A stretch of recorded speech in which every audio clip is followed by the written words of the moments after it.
Hi, everybody. Welcome to Project Lemons to Lemonade. Our next guest agency helped Netflix with their trans creation titles launch into the Thai market. With her lean team, she's helped Shutterfly's family of brands create over 800 beautifully branded emails for various marketing campaigns. And she grew up in Bangkok, came alone to Los Angeles to live with relatives when she was only 14, and she didn't speak a word of English. And now she runs this awesome communications company. Please welcome Cherry Lao from Citizen Best. Hi, Cherry. Hi, Daphne. Thanks for having me Thank today. you for joining Excited to be here. us. I'm so excited to have you. You need to tell me more about what you did Mm. for Netflix. That is so interesting. Um, our opportunity with Netflix was really fun. When Netflix wanted to first launch into the Thailand market, they were looking for a reliable partner. And with my background being fluent in Thai and having a really good cultural understanding of the Thai market, we quickly assembled a team. We built a team overseas. We put processes in place and we helped them with the transcreation title. And what I meant by transcreation title is let's take example of orange is the new black, right? In the Thai market, you can't assume that everybody is understanding the English language. So in order to make the title, make it make other people resonate with the title, we have to take the contextual translation, and it could be girls in orange jumpsuit, for example. Um, and then we would design the title, the contextual translation into the appropriate branding that fits with the original. So Mhm. we create a bunch of assets that fits with their product environment and help them.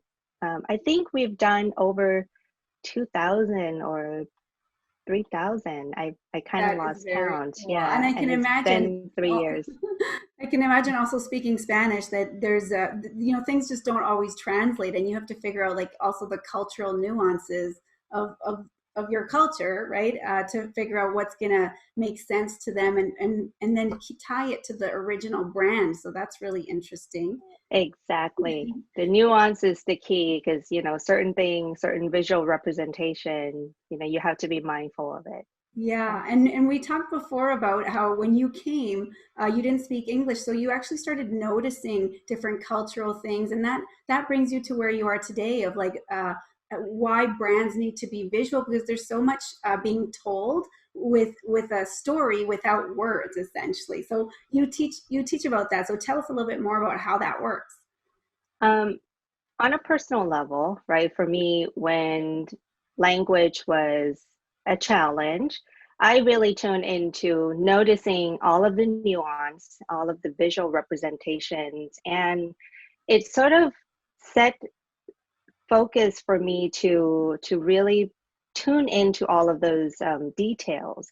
And how it influenced my work today is I try to understand where the brand or the founders are coming from when they want to create their brand. I try to pull in visual references based on their background, their upbringing, and then also looking at parallel brands and competitive market and trying to pay attention to what are some of the shapes, the colors, symbols, right, in the graphic language, and what are the roles of those elements, and how can we use those tools to tell story and allowing brands and founders to really bring their vision to life. It sounds beautiful. And so why is that important? Like why should business owners spend a lot of effort in creating that brand look? Well, one, nobody wants to look at thing that doesn't look good. So anything visually pleasing you know, um, is captivating, right? You want to look at something that create a sense of inspiration, especially now when digital space is so crowded with so much noise. How you represent yourself and how you're showing up, whether you're showing up for your customer, needs to be buttoned up Mhm. really well and really thoughtful. And one way of being really thoughtful is you need to have clarity about your brand and your vision. And that clarity, we help clients find out about them, about their why through brand story process. We really unpack that. And once we have those insights, we're able to use this information as inspirations to create our brand creative. And the brand creative is where all of the funds are happening, right? You're creating colors, visual representations to make you look good and then allow you to really connect and speak to people on a really thoughtful level. Yeah, I really love that, especially now, like you're saying, digital is so crowded, and that's like the biggest, I mean, that's the only way you can be seen right now these days. And creating a brand that Exactly. people can trust, standing out above other brands. And even when, as we start going out into the world, it's still going to be heavily digital because we're not going to be as out as we were before. So it's a really important time to, like you said, button up the brand. I love that analogy. Exactly. And especially when you're, let's say when the market opens up and you're sending stuff to people, just imagine, right, in your pile of mails, like how many things do you get?